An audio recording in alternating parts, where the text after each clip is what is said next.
Water is a keeper of secrets. Vast, silent, and eternal, it buries stories beneath its waves, hiding them in the shifting sands and endless depths. But every so often, it offers a glimpse, a whisper of forgotten life, a mystery that refuses to stay submerged. We dive into one of the most haunting and perplexing cases in the world of deep water diving, the vanishing of Ben McDaniel. On a hot Florida evening in August 2010, a 30-year-old man descended into the treacherous caves of Vortex Spring and was never seen again. No body, no gear, no answers, just a truck left in a parking lot, a wallet untouched, and a mystery that has baffled experts for over a decade. Was Ben swallowed by the unforgiving depths of an underwater labyrinth? Or does the truth lie somewhere above the water, in the shadows of a far more human darkness? This is a story of Ben McDaniel, a man chasing solace in the abyss, and the chilling questions that remain. Vortex Spring, located in the heart of the Florida Panhandle, is a paradox. On the surface, it's a slice of paradise, clear turquoise waters, families splashing, and divers preparing for adventure. But beneath lies one of the most dangerous underwater cave systems in the United States. A labyrinth of narrow, silt-filled passages stretches over 160 feet deep. Some so tight, they're barely wide enough for a diver to pass through. For decades, Vortex Spring has been both a magnet for thrill seekers and a silent graveyard for those who underestimate its power. It's a place where beauty and danger coexist, where one wrong move can mean the difference between life and death. Ben McDaniel wasn't just another diver. He was a man running from grief, seeking answers in the silent depths. To understand his story, we need to understand the man himself and the pain that drove him to the edge of the abyss. Ben McDaniel was born in 1980 in Memphis, Tennessee, the eldest of three brothers in a close-knit family. Athletic, charismatic, and adventurous, Ben seemed destined for a bright future. He married young, started a construction business, and dreamed of building a life full of promise. But by 2008, that dream began to unravel. His business ventures failed, leaving him in financial ruin. His marriage collapsed under the strain. And then, in a devastating blow, his younger brother Paul suffered a fatal stroke at just 22 years old. The loss shattered the McDaniel family, and for Ben, it was a wound that never healed. A friend of Ben's, speaking anonymously, said Ben was never the same after Paul died. He was always a strong one, the big brother, but you could see the light go out of him. He started diving more and more, like it was the only thing keeping him together. But it wasn't just a hobby. It was like he was trying to outrun something. Diving became Ben's refuge. The weightless silence of the underwater world offered a temporary escape from the chaos of his life on land. By 2010, he had relocated to his parents' beach house in Santa Rosa Beach, Florida, just a short drive from Vortex Spring. He dove almost daily, sometimes multiple times a day, often staying long after other divers had left. Friends described his diving as obsessive, almost compulsive. He wasn't certified for cave diving, a specialized skill requiring rigorous training, but that didn't stop him from pushing deeper into Vortex Spring's forbidden passages. Vortex Spring is no ordinary dive site. Its cave system is a geological marvel, carved over millennia through ancient limestone.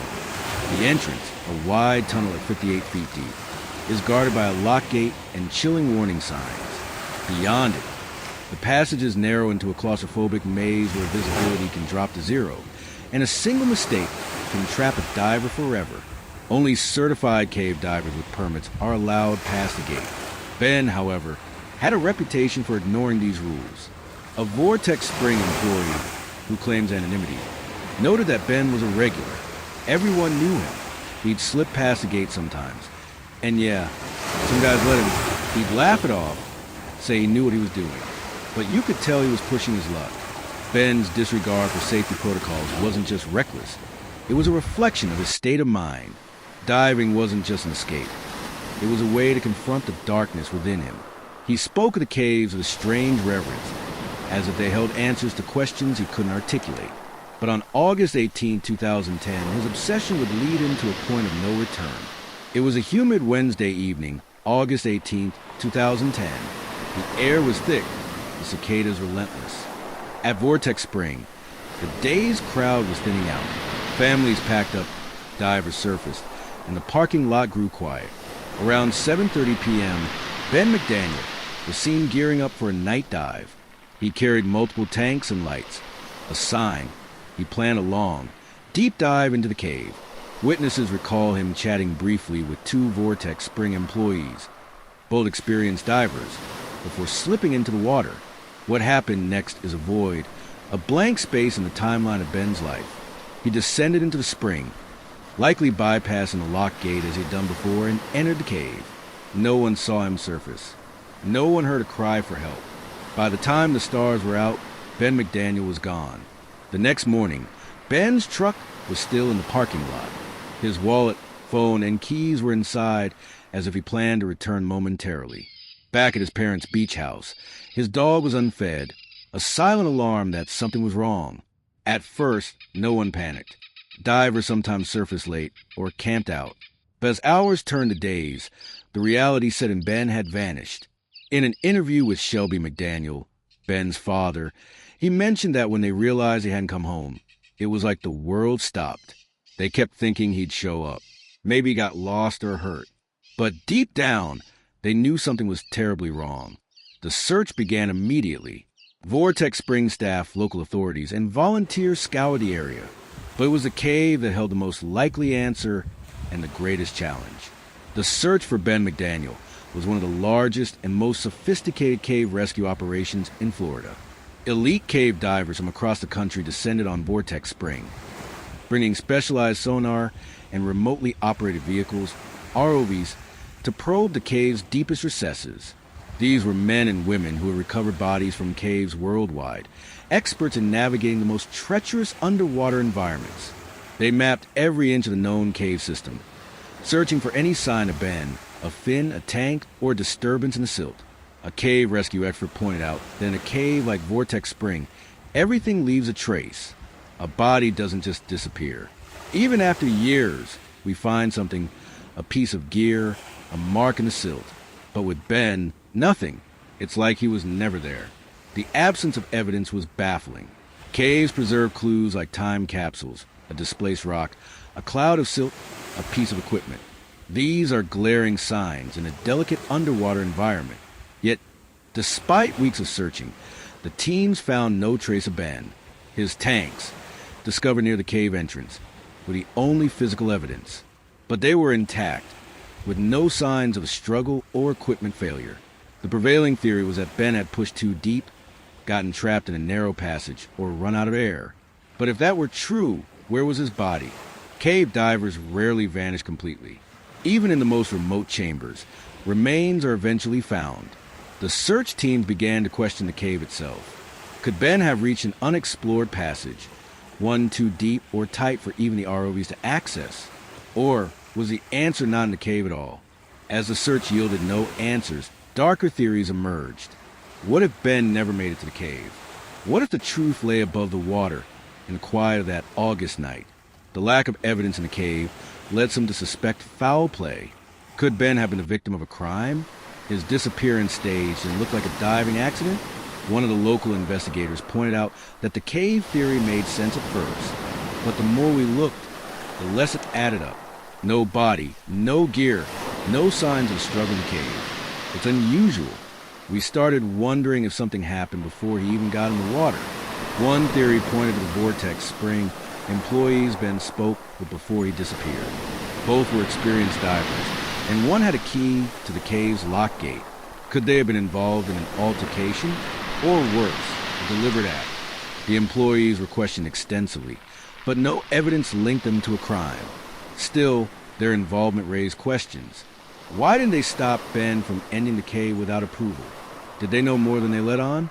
If you're enjoying the story so far, make sure to subscribe and tap the bell icon so you don't miss the rest of our stories. Let's get back to the case. Another theory suggested Ben's disappearance was tied to his personal struggles. Some speculated he may have staged his own disappearance, overwhelmed by grief and financial ruin. But those who knew him dismissed this. Ben was close to his family, and his dog, left unfed, was a sign he hadn't planned to vanish. Others wondered if he crossed paths with someone dangerous, a drug deal gone wrong, a random act of violence. The rural area around Vortex Spring was quiet, but not immune to crime. There were rumors about drugs, about Ben borrowing money.